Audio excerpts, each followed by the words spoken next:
Bonjour à vous, c'est Baptiste de la chaîne Coach Conscient et aujourd'hui je vais vous présenter 4 clés pour une alimentation saine. Alors rentrons tout de suite dans le vif du sujet avec la première clé qui est de rééduquer notre sens du goût. Alors les industriels l'ont bien compris, l'humain est fortement attiré par des aliments dits orexigènes. Ce sont ces aliments qui, de par leur composition, vont stimuler notre appétit, provoquant alors une surconsommation complètement déconnectée de nos besoins réels. De saveurs sucrées ou salées, ces aliments vont stimuler fortement nos sens et de par leur fort potentiel psycho-affectif, vont avoir pour conséquence de nous faire manger de manière frénétique. Par l'utilisation de nombreux exhausteurs de goût plus ou moins naturels, l'organisme est comme trompé et ne sait plus s'autoréguler correctement. Ainsi, la première chose à faire est de déshabituer son corps en supprimant totalement et sur une période plus ou moins longue tous les aliments industriels, trop sucrés ou trop salés, en les remplaçant par des produits bruts afin de réharmoniser nos sens avec les besoins réels de notre corps. La deuxième clé est de se nourrir en conscience. Par cette expression, j'entends tout d'abord de consommer consciemment, l'importance de remplir avec soin son rôle de consommateur, ou plutôt, comme j'aime le dire, de consomme-acteur. Car oui, notre manière de consommer est un acte militant, mais également une marque de respect que l'on s'accorde à soi-même.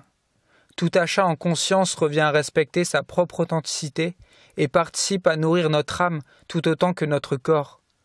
Manger en conscience, c'est également être pleinement présent à soi lors de la prise d'un repas et de l'élaboration de ce dernier, sans être constamment parasité par des perturbations extérieures telles que la télévision ou encore le téléphone.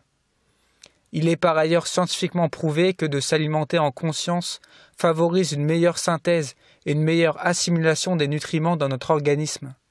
Ainsi, si l'on veut tirer un maximum de bénéfices par notre alimentation, il est nécessaire de s'engager pleinement dans le processus, en cultivant un état de présence et de conscience à toute épreuve, dans lequel nos sens s'éveillent et se révèlent au grand jour. La troisième clé est de miser tout sur la qualité.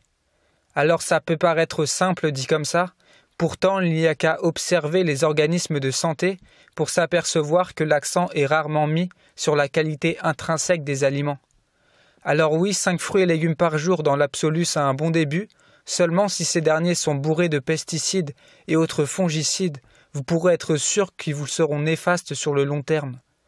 Pour une qualité nutritionnelle optimale, à défaut de pouvoir cultiver dans son propre jardin, il est alors important de privilégier les circuits courts, les petits marchés paysans, les produits bruts non transformés et biologiques.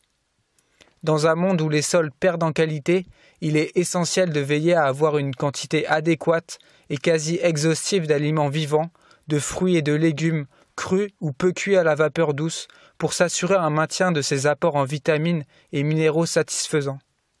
Alors vous allez me dire que tout ça c'est bien beau, mais au final, quel est le meilleur régime à adopter pour être en santé?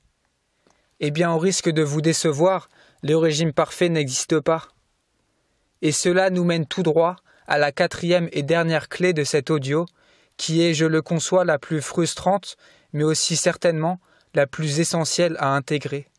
Cette dernière clé n'est autre que d'arrêter de rechercher la vérité.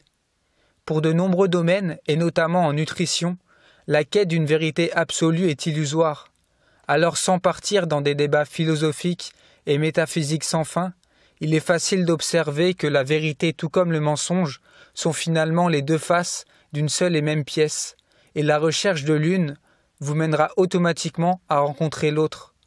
Alors ce n'est pas pour autant que rien n'est vrai et que tous les conseils élaborés précédemment ne valent rien.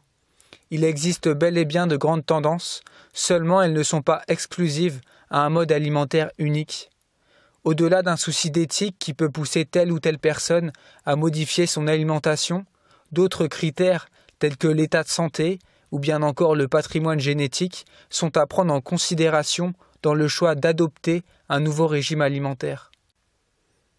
Ce que je cherche à transmettre en disant cela, c'est qu'il est vain de vouloir faire correspondre toute l'humanité à un seul mode alimentaire. Ça serait comme faire abstraction du caractère individuel de chacun.